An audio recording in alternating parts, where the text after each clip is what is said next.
Well, thank you very much, Mr. Chairman, and thank you to everyone on this committee, but most importantly, the Americans who are helping to make this farm bill what it is today. Your input has been invaluable. What we have learned immediately is that food security is national security.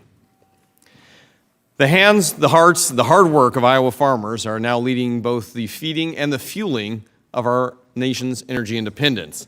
And as a leading ag-producing state, Iowa is #1 in pork. It's #1 in corn, #1 in soybean, #1 in turkey, #1 in eggs. The list goes on and on. We're very proud of this, but it's a reality that farming isn't just a job, but in my state, it is indeed a way of life. The agricultural industry supports more than 86,000 mainly family farms and nearly 800,000 jobs, and we're only a state of 3 million people. But we produce $222 billion in economic output as a result of this. And like many Iowans and many on this committee, I grew up on the farm.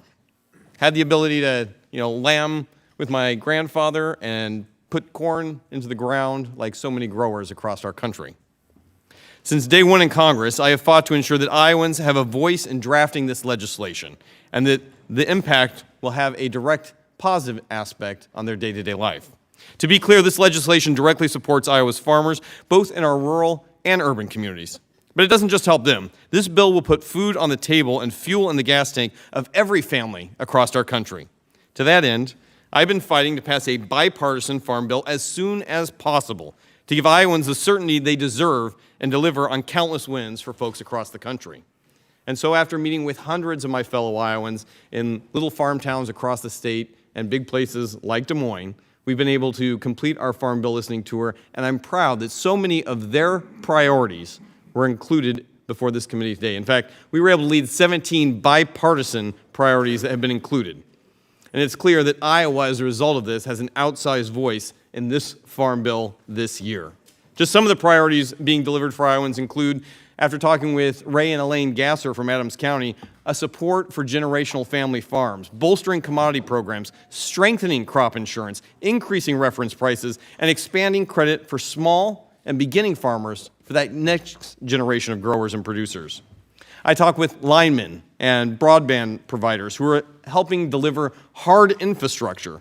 And in this bill, we're able to invest in our rural communities, expanding broadband connectivity that helps everything from a small business owner to telehealth, as well as supporting rural America through disaster recovery, flood mitigation, drought, and more, including my folks in Greenfield that just suffered a massive tornado that took too many lives in our community.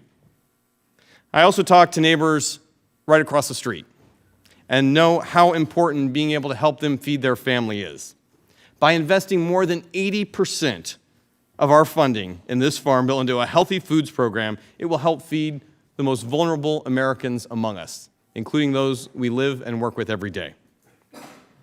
I also got to hear from Sheriff Keith Davis, who, as my state with a challenge of puppy mills, was the first on the scene to help recover more than 100 of man's best friend who were left tortured and treated worse than any farmer would ever treat livestock.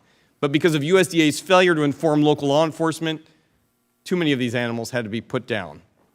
No puppy, no dog should ever be in that position. And I'm also happy to talk with the Landon family and their work to help fight against foreign influence right in our community, an area where Chinese came in, stole intellectual property directly out of a farm field by taking cured grains.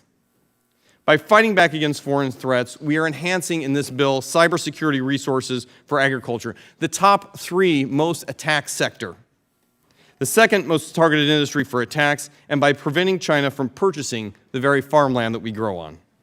So friends, at a time when D.C. seems too often distracted and in chaos, this committee has the opportunity to move forward in a way that can deliver results for our constituents. This is an opportunity for members of this committee to work in a bipartisan manner to fulfill our obligation. The time to get this bill to the people of America, friends, was yesterday.